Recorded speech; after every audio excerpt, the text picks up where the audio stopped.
Welcome to the Your Data Driven podcast. If you like this podcast, be sure to visit our website at yourdatadriven.com for more useful help and advice on setting up your race car, mastering data analysis, and driving faster. Welcome to episode 5. Today I'm talking to Formula One engineer James Williams. As a senior transmissions engineer, he's literally behind the success of Lewis Hamilton and Valtteri Bottas. But James is also an established hill climber, racing single-seaters for well over 10 years. In this episode, we discuss what it's like to work in Formula One, but also what he's been able to take from the day job and apply to his hobby. This show is packed full of great advice that you can hopefully also pick up on and apply to your own racing. So grab a pen and paper, sit back, and let's get into the show. Welcome, James. Hello, Samir. How are you doing? I'm doing very well. Thank you very much for taking the time to join us on the podcast. It's going to be a fascinating conversation, I'm sure. So let's start off. You have quite an interesting day job in the world of motor racing. So just tell us a little bit about that. You also race as a hobby in some very, very cool cars. So I'm sure people will be really fascinated to hear about that. But the idea really as well is to see how we can translate some of your experiences both at work and in terms of your hobby, such that people can sort of go, yeah, actually I get that, or I never quite thought of that, or I never really thought of this, approaching things in this way. So my day job is I'm lead engineer for transmissions at Mercedes Formula One. So I look after all the transmissions and some of the hydraulics on the car for Lewis and Valtteri this season, when the season finally gets started. And I've done that for about the last 5 years. And then previously to that, I worked at Honda Racing and worked at Brawn and all those places that Team Brackley, I guess, have been over the last few years. So, and before that, I worked at Extract Transmissions. So I cut my teeth. So my apprenticeship was down there doing literally cut teeth. Yeah, teeth. I did very good. I like that. So I did a number of projects there on engines and rally cars and Le Mans cars and anything that required a gearbox in motorsport. So I've been brought up around motorsport and I've been involved with motorsport for a long time. My dad raced cars. My granddad raced cars. My great-grandfather was an Isle of Man TT winner. No way. I didn't know that. Really? Yeah. So motorsport and competition is sort of in the family blood a little bit. That's crazy. That race is, it's amazing, isn't it? The TT, but it's just bonkers. Incredible. It's bonkers. It's absolutely amazing. If your listeners or yourself haven't seen it on ITV4, you need to go and see it, or just catch them on YouTube. There's some great onboards. I think what's his name, Guy Martin. He's doing a commentary. So he's driving round, and then he's doing like a commentary back in the studio of what he's seeing, and the reference points. I just remember it's like, and come over the brow here, and you just need to be a half a metre to the right of where you'd really want to be because there's a drain cover there and you want to avoid that. And then just coming up here, you've got Mrs. Smith's house here. She's got a white picket fence. It's the third post after the thing. That's your turning point for this corner. I'm like, what are you talking about? It's insane. But great racing. It's properly the last bastion of gladiatorial motorsport, I think, the Isle of Man TT. But it is amazing. I love it. It's just brilliant. So, but I've got a little bit of family history there. So it's amazing. Which is great. For me personally, I started hill climbing and sprinting in '99 and raced predominantly single seaters. So what kind of cars, just for the benefit of the audience? Who may be aware of some of these cars, because they're amazing. Yeah. So I started off in a Formula 4 2000 car, which had a 1600 Hart BDA engine in it, which was an old ex-Atlantic, Formula Atlantic engine. So sort of like 220 brake horsepower to a Hewland box, space frame chassis, your classic 19 sort of late 80s, early 90s sort of Formula Ford type car. So I raced that.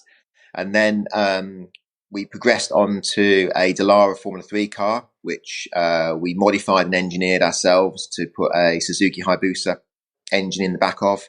So it was a carbon chassis car with, like I said, with a tuned Hayabusa engine in it. And we ran that for a long, long time. Did lots of development on it. Made it faster every year. Got very competitive in it. It got very quick. Very proud of that car. So we raced that for a good few years.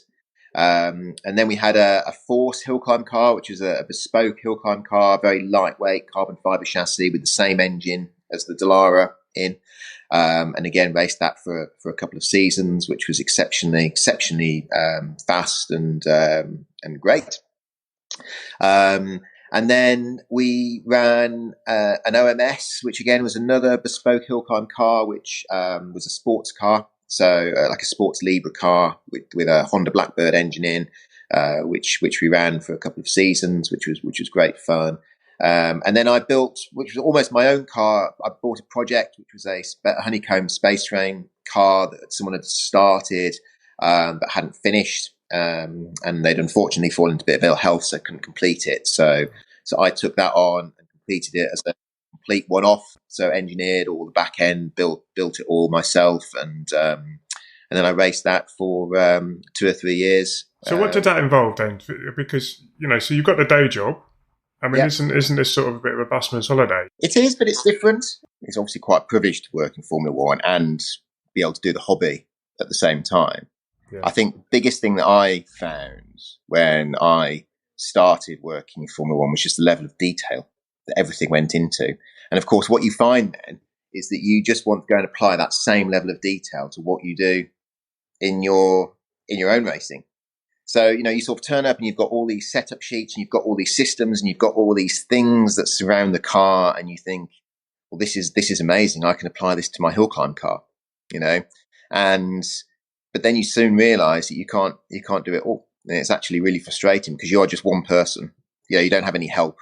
I mean, I was obviously fortunate in the sense that it was me and my dad who did it rather than anybody else. But it was, you have all this infrastructure around running a car in Formula One, and it's brilliant.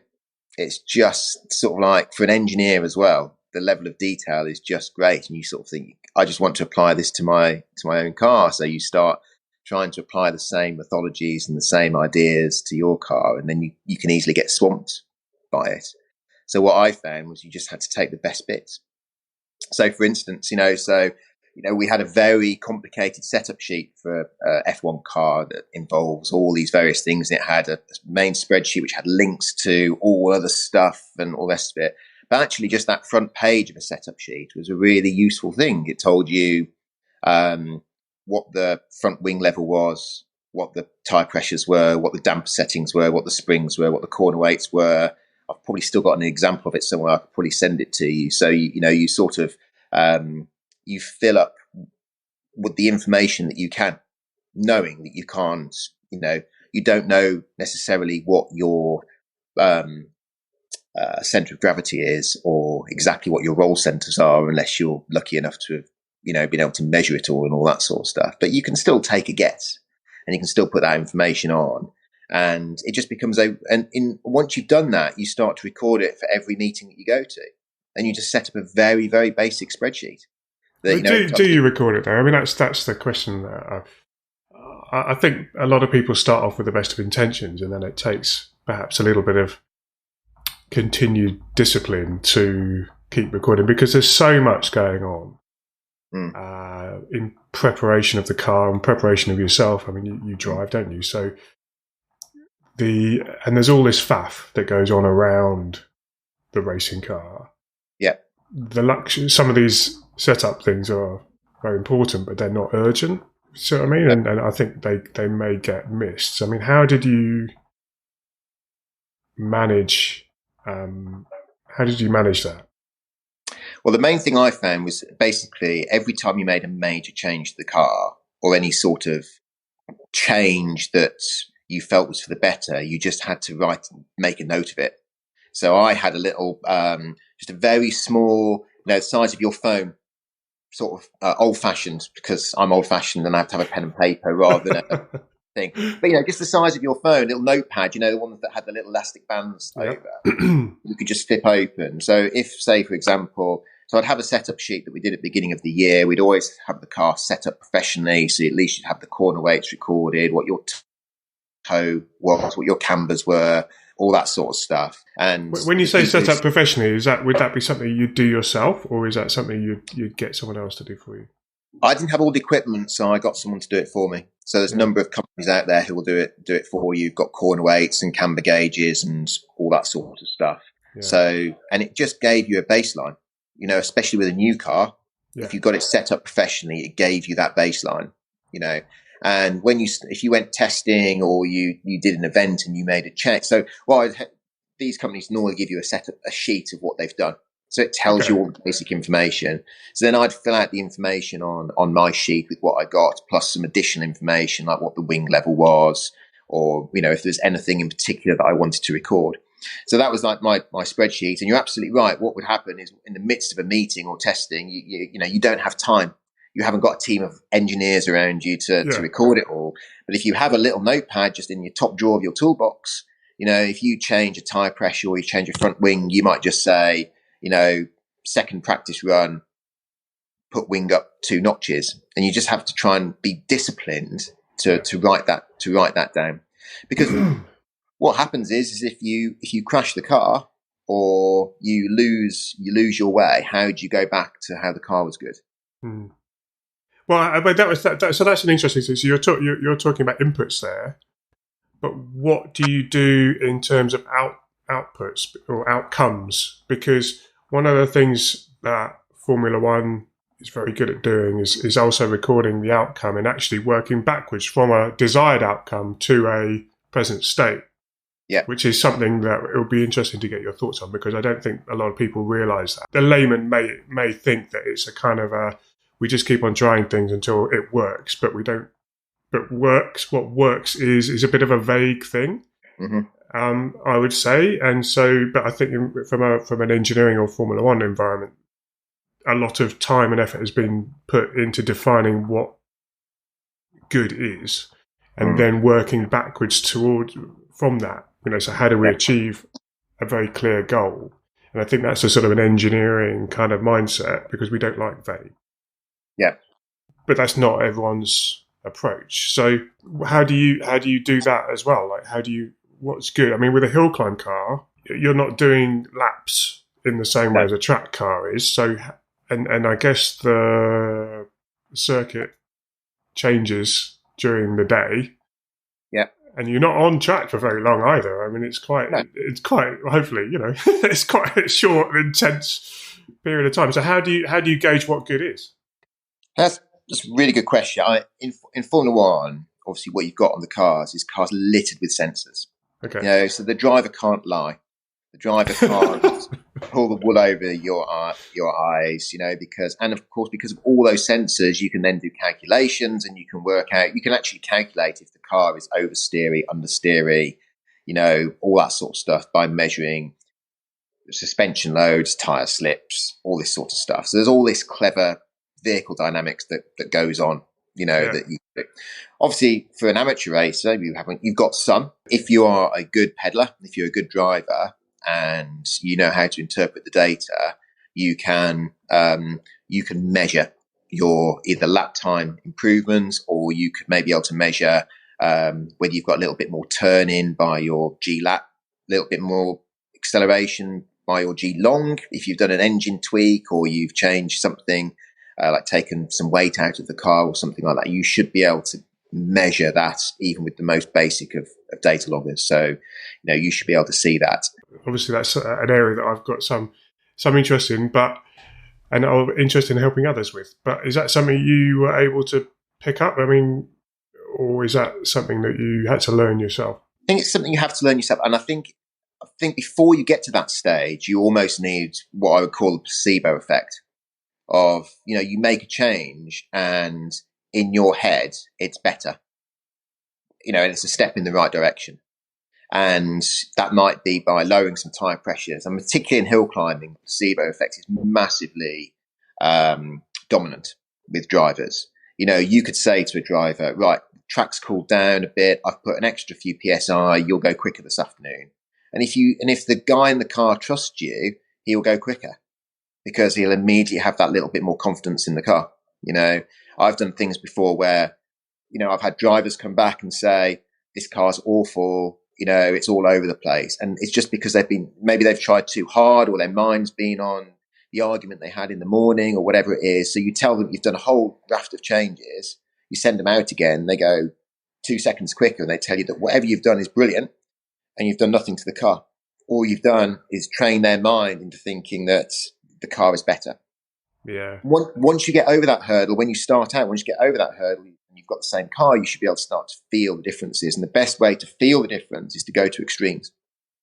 I've done a test where I've taken the wings off a winged car.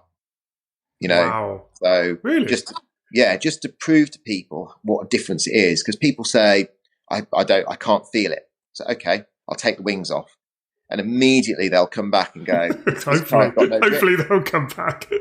Well, hopefully, yeah. You say, go and be careful. But, for instance, if you go to the Kerber sprint course up at Lichfield, you can hire that for a day. It's 800 quid or whatever it is for the day. And it has a very long left-hander to begin with.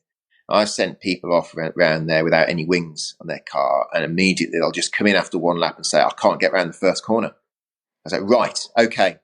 Now you understand what the wings do. You bolt them back on, and then you sort of, you then start to put the downforce on. But what you do is you go from extremes. You've gone from nothing, and you say, right, I'm going to give you everything now. And then you get to the point where they can go around it flat. But then their end of straight speed is lower because they've got so much drag. Yeah. And they'll come back and say to you, well, I'm not going over the line at 8,000 RPM. I'm only doing 7,000 RPM. Okay, well, that's because you've got this much drag. So once you take people to the extremes, they then suddenly understand what those areas of the car are doing for them. And it's the same for, toe in, toe out. It's the same for damper setting springs.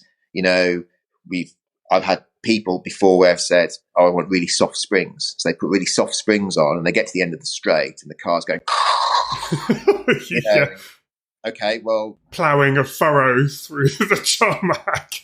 Exactly. But then you put the really stiff springs on, they find the car really skitty. And again, that's where, and then you converge into a middle point, and then that's when you start to do your fine tweaking. But you've got to understand the feel of what those extremes are to know what the small things are. And again, that's a very engineering approach, isn't it? We always, if you've got a complicated problem, it's quite common to take it to this, what's the crazy extreme, and what would that look like, and then the other way, so that you get an understanding of what's really going on in the problem, and that's what you're saying there. You're just kind of doing that in a very practical sense, and I wonder whether people have the confidence to do that normally, and whether they just they move around in quite a narrow band in terms of the settings that they have available, and such they may or may not really appreciate the difference, or they may not feel it. Could be tire pressures, could be springs, could be damper settings, could be wing levels. They're not making enough of a difference to really feel any different. But there are simple things that you can do to understand your car, and I think once you've got a car, understanding it is really crucial. I mean, another thing that I've done, again, it's with a winged car, so I'll talk more about unwinged cars maybe in a bit. But we've taken racing cars to airfields before, and to test terminal velocity. So you put it in a straight line, you put maximum wing level on, and you literally fire it down the straight until it will go no faster, and you measure the speed, and then you take all the wing off and you do the same test again. And then you'll put it in the middle and you do the same test again, and you draw a graph. And you've got a graph of your, terminal velocity for your car. So if you're racing at Silverstone and you want your end of straight speed at the end of Hanger straight needs to be 120 miles an hour or whatever it is, that you'll need to put, you'll know roughly where you want to put your wing setting rather than just guessing it. You can go and hire an airfield for £100 an hour. In an hour, you learn learn a load about your car, but having done a real simple test and just applying some very simple engineering. If you've got a basic data logger, again, if you're messing with brake pads, for instance, if you've got a simple data logger. Well, that's the thing people talk about, isn't it? Oh, what pads do you use? Oh, I use those ones. Why? Well, they were green. I don't know. They were a different colour. I don't know why the brake feels brilliant on them. It's like, based compared to what? How is that? Is that a good thing? I mean, yes, maybe the feel is really important, but feel. As soon as you mention feel, it's a very personal thing. Really personal. And feel of brakes, feel of anything is really down to the individual. And if they feel confident in their car, they will go quick. Exactly.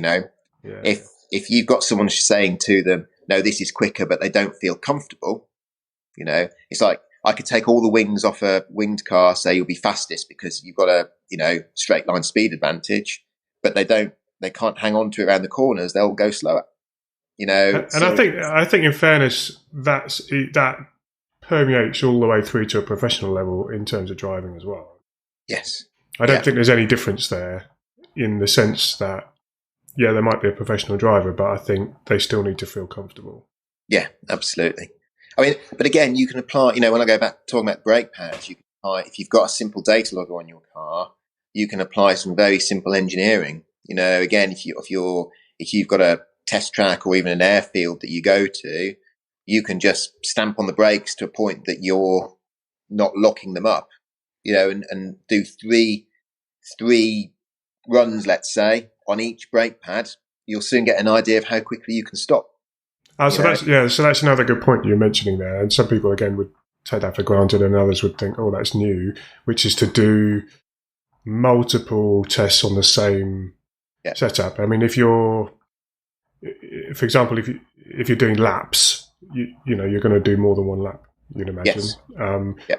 So what you're saying is the equivalent of that. So take your brake pads and then do 3 runs, maximum threshold braking. Yeah. So, and then change your pads and try a different set and then compare the numbers afterwards. Definitely. And the other important thing to do on that is always go back to what you think is your baseline during a day. So if you've got 3 brake pads. Yeah, because I might get better at pressing the brake during the day. Exactly. Absolutely. And like you said before, track conditions change and everything changes. So, if you're testing 3 brake pads, for instance, put your first one on, your number 1 set, go out and do 10 laps, change it to your next one, go and do 10 laps, then do your third one, and then come back to your first one.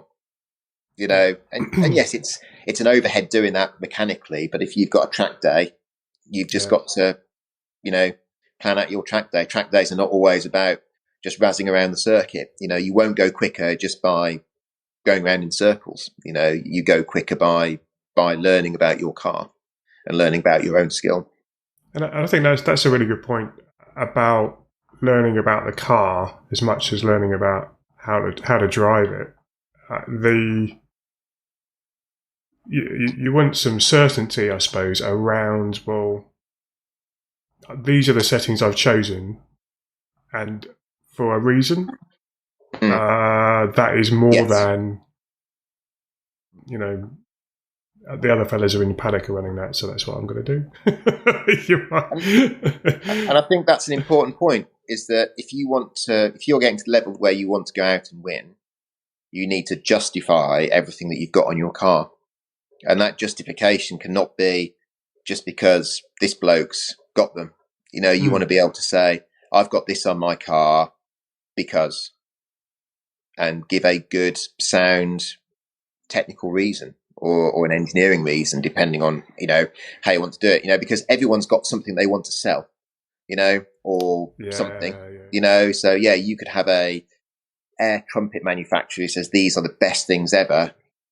Please pass £5,000 account, and everyone will think they'll be going quicker, but are they? You need to go and investigate it and research it and make sure that it works for you.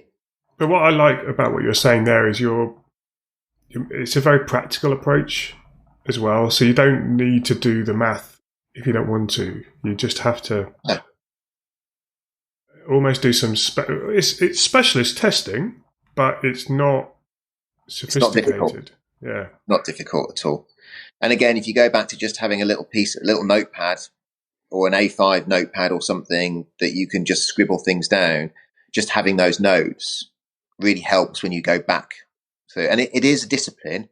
And I'm not saying it's easy. It's very easy not to do anything and just get carried away with the weekend. And you get to the end of the day and you go and have a beer with your buddies and all that sort of stuff, you know.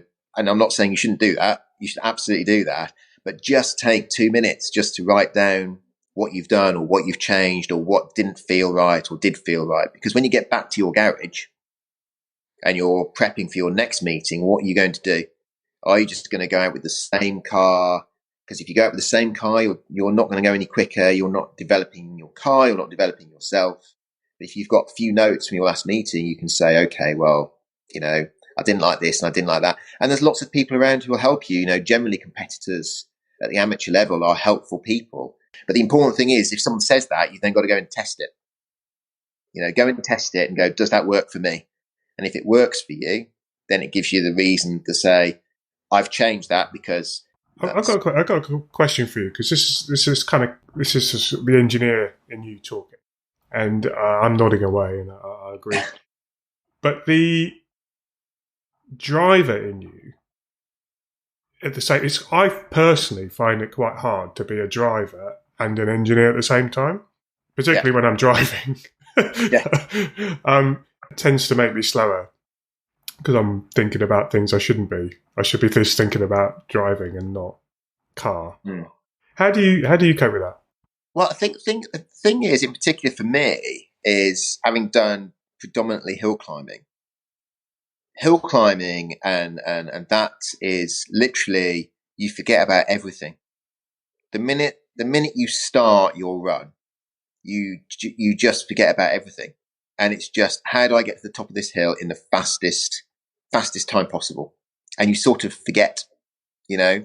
I think when you're doing laps, I think that's when you start to think about the engineering side, you know, because you've got into a rhythm and then you're starting to think about what your car's doing and how can I improve this and how can I improve that.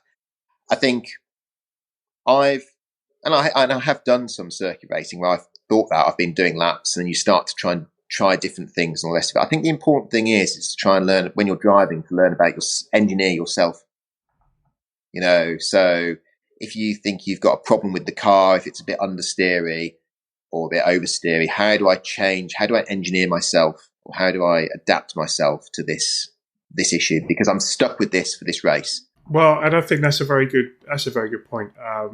The car is changing every lap that you're doing.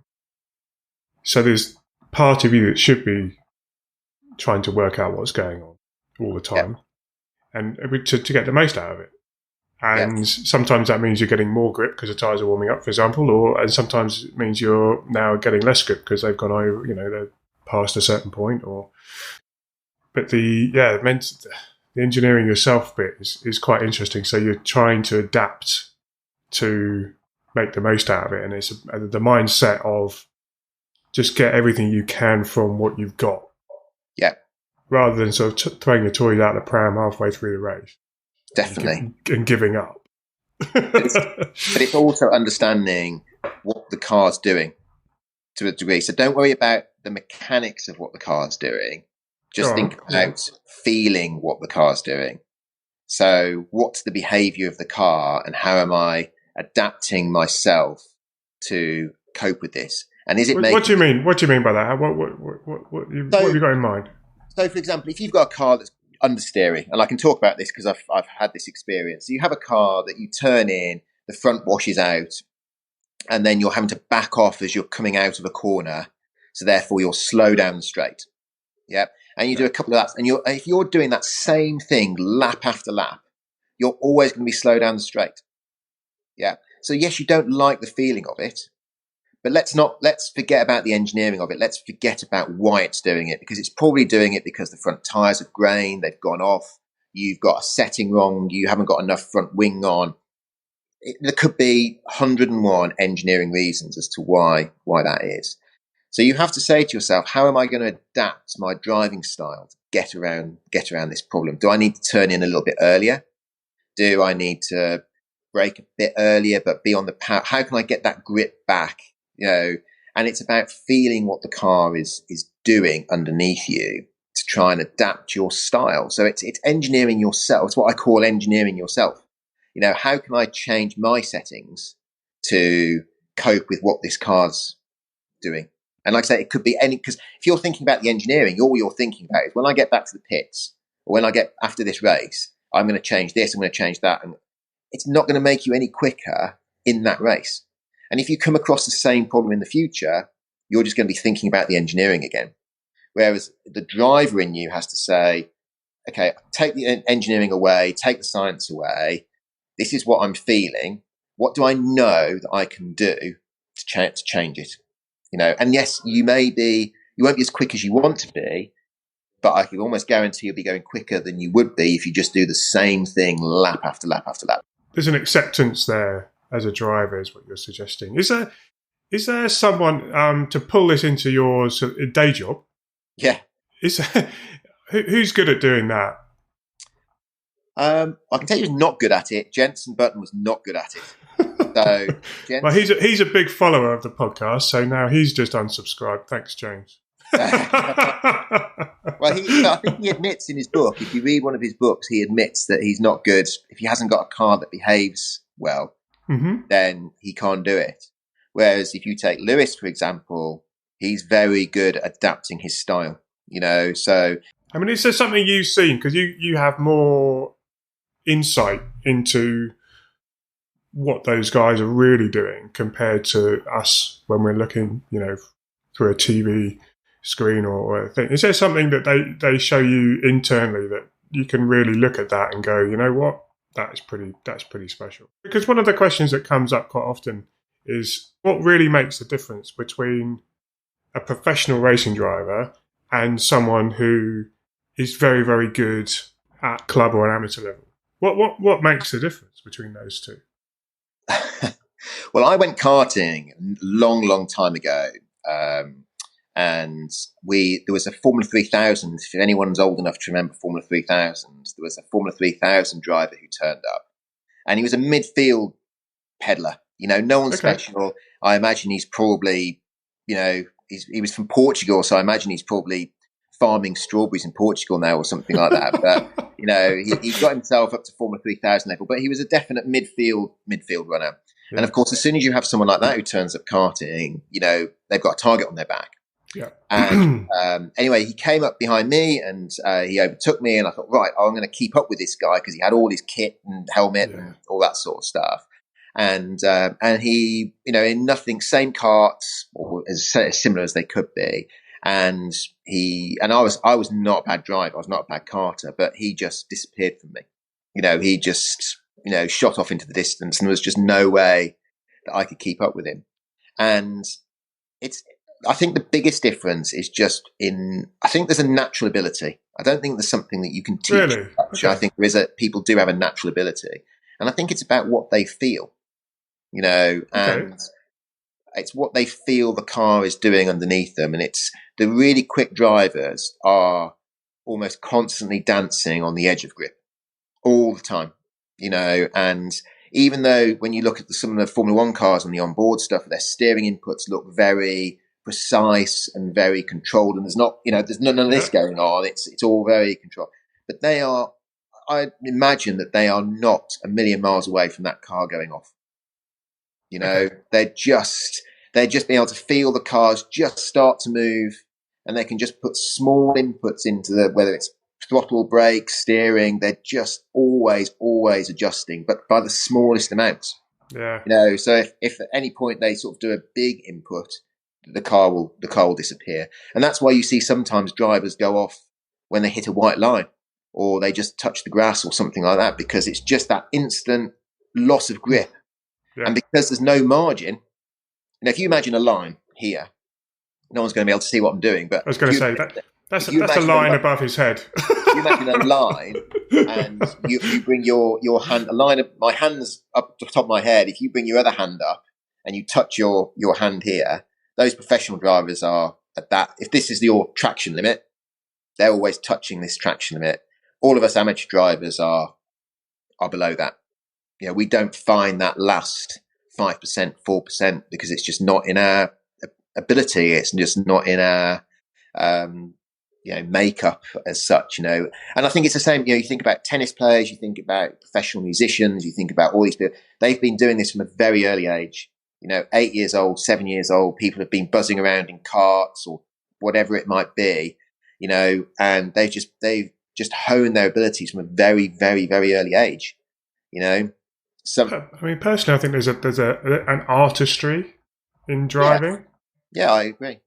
And in terms of hitting the limit, I would say that us more regular drivers do hit the limit every so often. Yes. But we don't sit on the limit. See what I mean? I.e., we are effectively making more mistakes than and at a bigger delta. So what I mean by that is, if we lose grip, I'm overcorrecting by more than I should, by more than I need to. Mm-hmm. What I've always admired about Lewis, watching his onboards and stuff, is the way he deals with a loss of grip. Mm-hmm. Particularly at the back, it's so smooth. You just watch it and just go, he should be putting much more steering in at a much higher rate, and he doesn't. It's just silky smooth, like almost. And he's almost driving the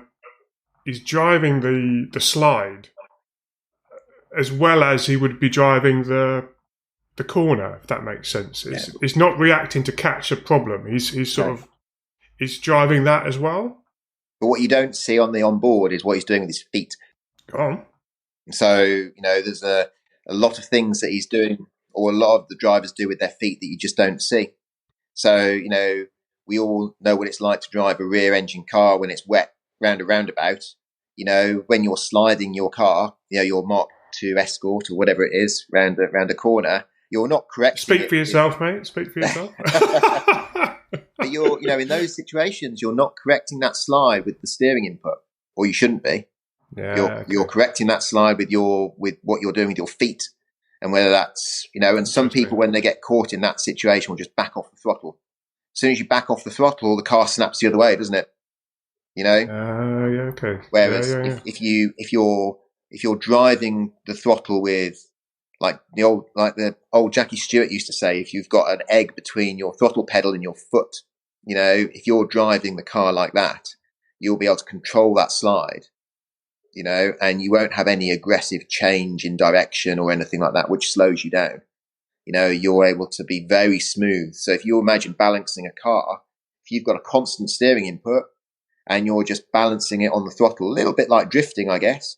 But if you're just balancing it with the throttle or a little bit of brake, and you can control everything with your feet, it's a far, far quicker way. It takes confidence, though, to do that, doesn't it? Because when something happens, absolutely, and you're not... So I've got this concept about driving where the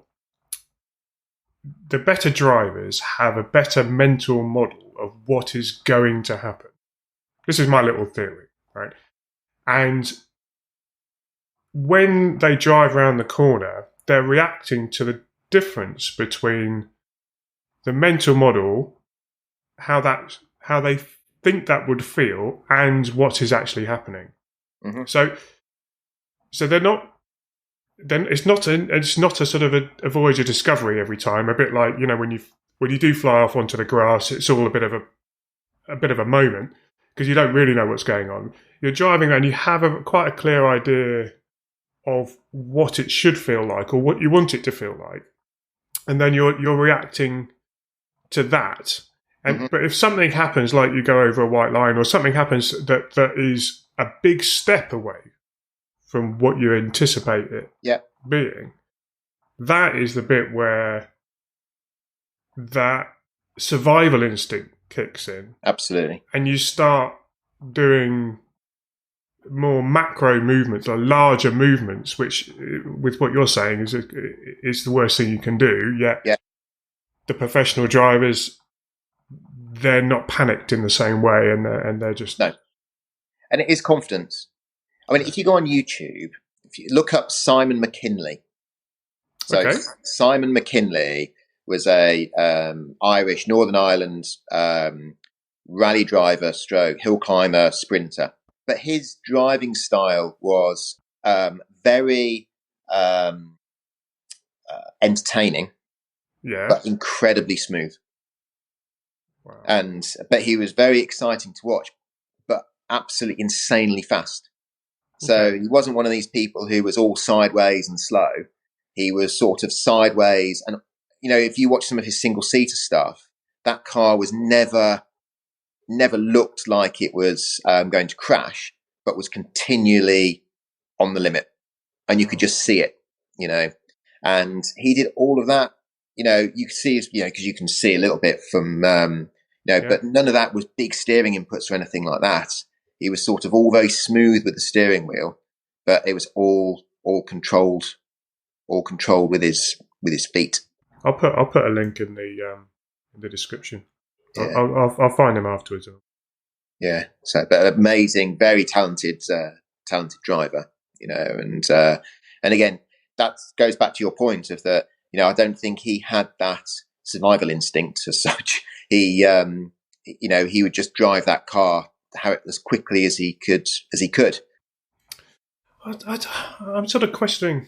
Sorry, I'm just thinking aloud. I'm almost questioning my own thing about saying survival instinct. Just thinking through it in my own mind, that it's not. It's almost frustration. It's like you just want to go quicker, and something's happened, and you now know that doesn't feel quick, and you want to get back to being quick as quick as you can. The comedy thing that's dropped into my head as I've thought about this is when you've got a pint and you fall over and you're trying to save the pint. It's like you just don't care about anything else other than saving your beer. No. And it's like that's the kind of thing in my head. It's like, oh, something's gone wrong. That's meant like my legs have gone from under me, but it's really the car's gone from under me, and I just want to save the pint as best as I can, and that involves me doing all sorts of contorted kind of weird movements and I'm not really thinking about it. But if I fell over more often with my drink, I will probably be much better at saving my pint. I don't know, maybe that doesn't make any sense. But if you turn that around, though, I mean, it's an interesting analogy. If you turn that around and you think about the pint being your car, how many of us actually just don't want to damage our car? Well, yeah. I mean, that's the other thing, isn't it? We all spend, as amateur racers, huge sums of money on our motorsport. £5, mate. £5. It all costs £5. Everything's £5. These are the official figures. Okay. For the record. £10 an event or whatever it is.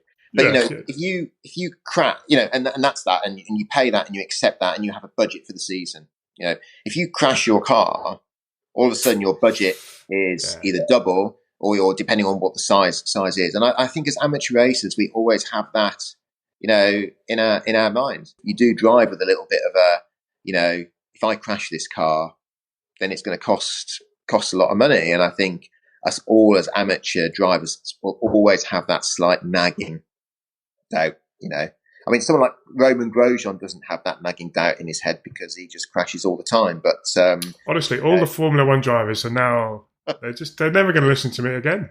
He does crash all the time. But they don't have that issue. He's had a few goes, hasn't he, over the years? But I think equally for them, that must be quite an adjustment because they will have had to have confronted that themselves at some point. They will have had. They will have some awareness, and even if it's not the cost of the repair, it's the they've got to walk back into the garage and confront the team, who aren't best pleased, and there might only be like a handful of parts for that car. There's all sorts of things that would mean that crashing is a bad thing. But I think that does limit us, and I think it goes back to your thing about your pint. naturally always try and save your pint, and you'll always naturally try and save your car. So if you have a little moment where, the car doesn't do what you think it's going to do, your immediate gut instinct is, I need to save the car. So it's not necessarily about survival instinct for yourself, but it's a survival instinct for your car. Go on, tell us a bit about the reliability. We've had a chat about the reliability of it in the past. So what kind of stuff could people do that you think, that's so easy to do, and no one's really doing that, and yet it would make so much difference to them? I think it's a thought process, and it's maybe a different way of thinking. If you bolt something on your car, or you design something to put on your car, you need to be looking at that and saying, almost imagining, will that last 100 races? And not necessarily thinking, I need to design it so it's heavy, or I need to design it so it will last 100 races. What I'm saying is looking at it and saying, fundamentally, will that stay tight? Will it not break?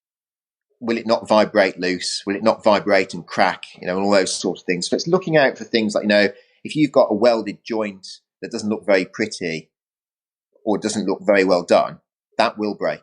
One day that will break. So you should look at that and say, I need to change that. I need to do something about that. Because it's one day it will. So it's basically trying to think about what's going to stop you.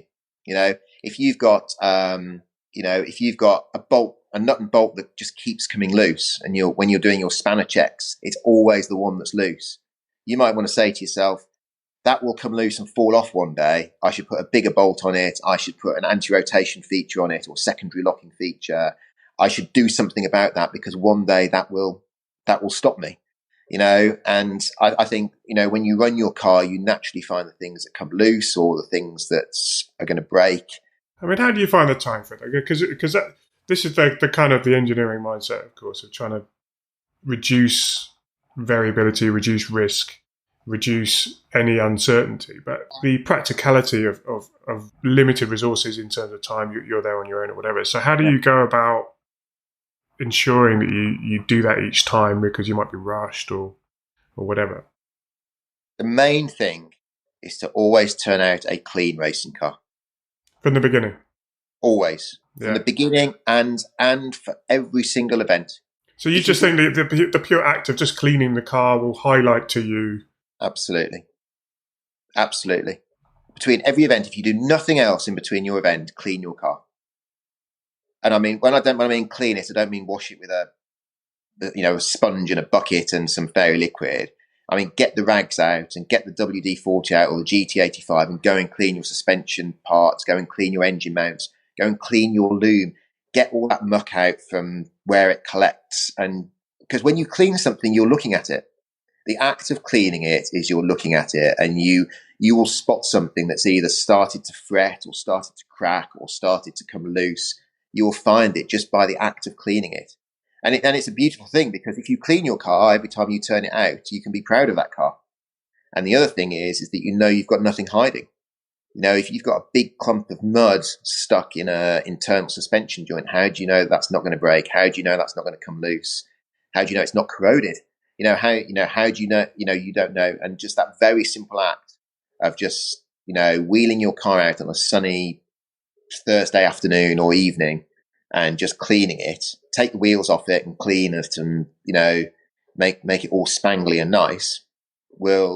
You will spot those things. And then going on from that is that when you do clean it, if you do get into the habit of cleaning it, you will always find the things that are coming loose and the things that are breaking, and they're the things you need to target for when you're doing a rebuild or your servicing.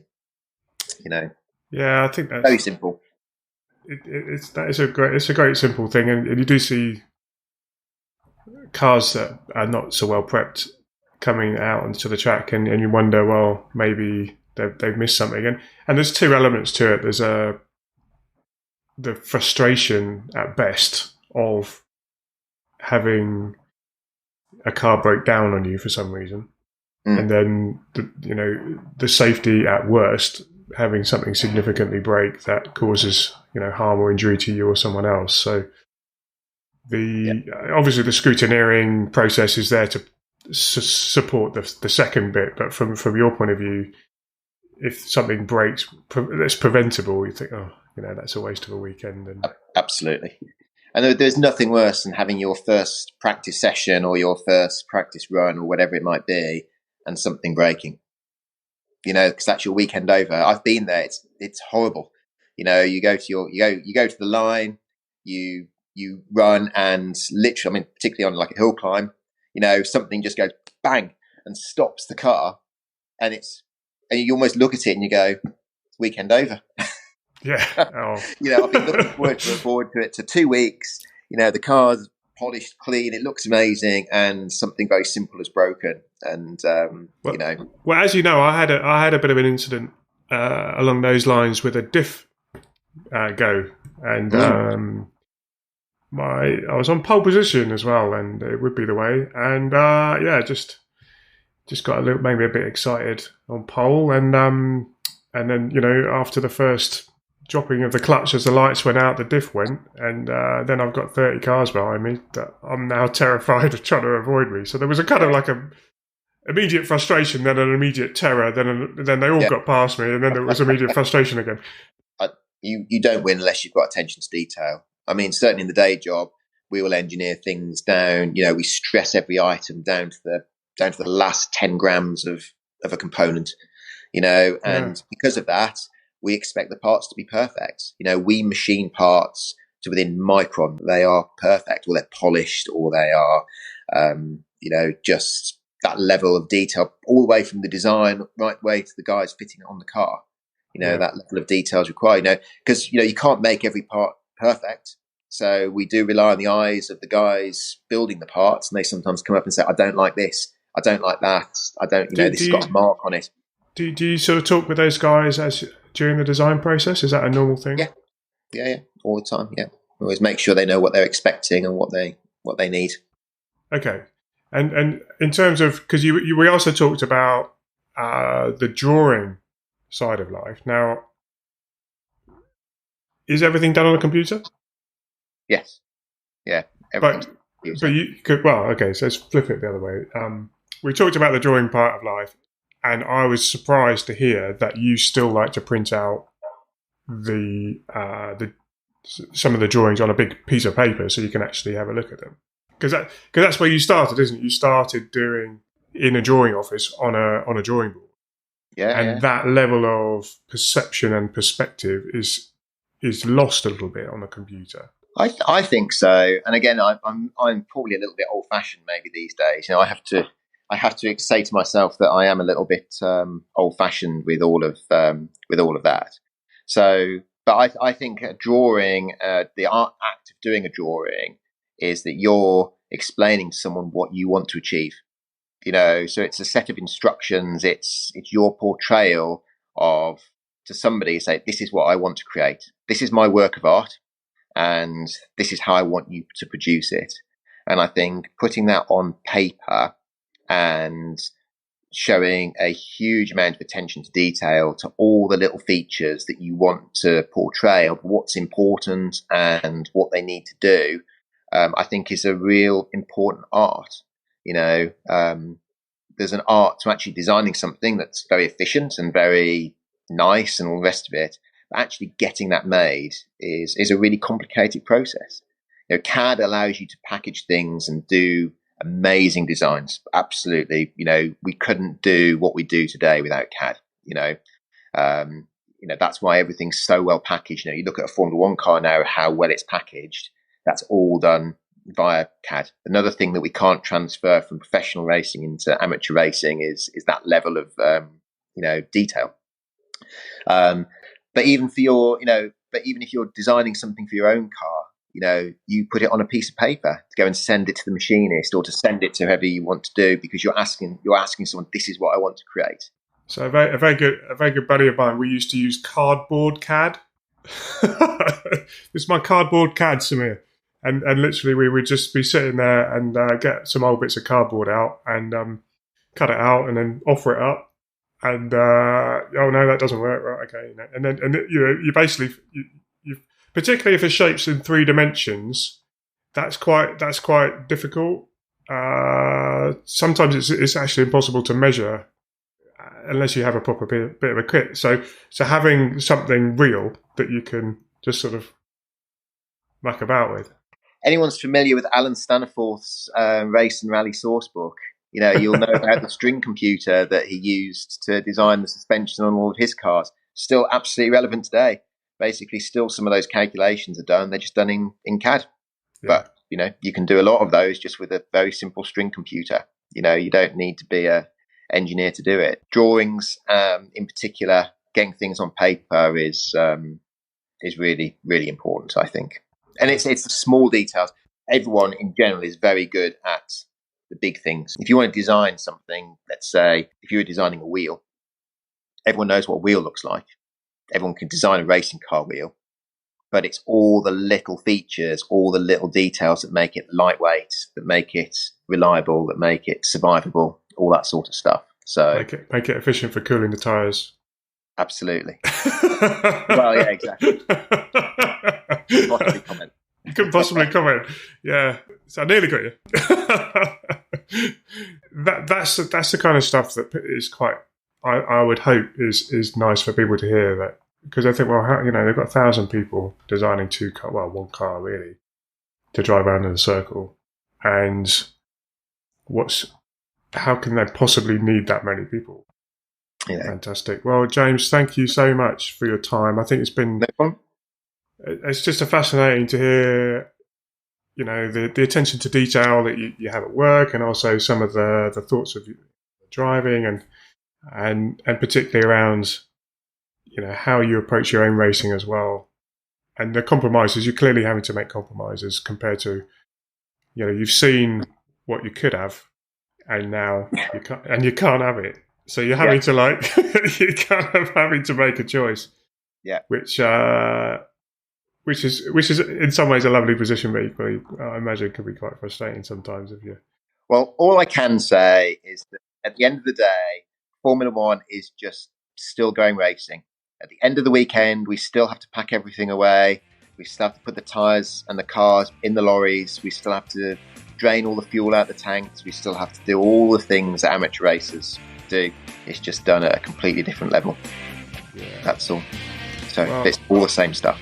Well, that's given us some hope, as it were, yes. That we know we're on the right track. So, thank you very much, and wishing you all the best.